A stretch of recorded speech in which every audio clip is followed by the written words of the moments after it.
bon gré mal gré, tu devras rendre des comptes un jour. Et la question qui se pose, c'est qu'as-tu préparé pour ce jour?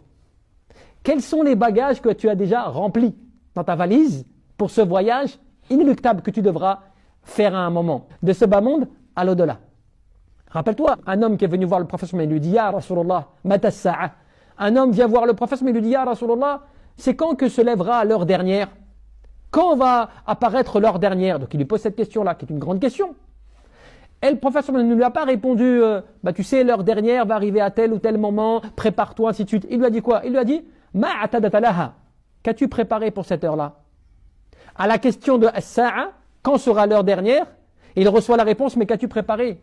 Tu demandes l'heure dernière, mais tu es prêt déjà à la rencontrer cette heure-là? Tu voudrais que l'heure dernière, par exemple, je te dise demain il y a l'heure dernière? Est-ce que tu es prêt déjà?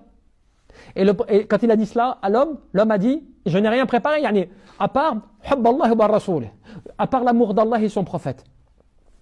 Pour dire, tout ce que j'ai comme préparation qui me semble avec moi, ce serait l'amour d'Allah et son prophète.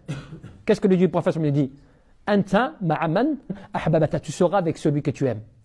C'est au point que les ulama te disent, le fait d'aimer Allah, le fait d'aimer son prophète, le fait de mettre en application tout cela, le fait d'agir pour tout cela, eh bien tout cela, subhanallah, peut te permettre qu'Allah Jalla fi'ala t'accorde finalement, par cette intention, niyyah, eh bien le fait que tu atteignes tes objectifs, d'être avec ceux que tu aimes. Au point qu'on te dit, c'est pour ça qu'il faut que tu aimes, alhamdoulilah, le bien. C'est pour ça qu'il faut que tu aimes le prophète, Allah et son prophète. C'est pour ça qu'il faut que tu aimes les gens qui te rappellent le bien. En fait, il faut que tu aimes tout cela, parce que tout cela est censé t'emmener vers Allah, subhanahu wa ta'ala. Donc si tu aimes tout cela, il se peut qu'Allah, jalla fi'ala, bi rahmatihi, par sa miséricorde, eh bien il t'accorde d'être parmi eux.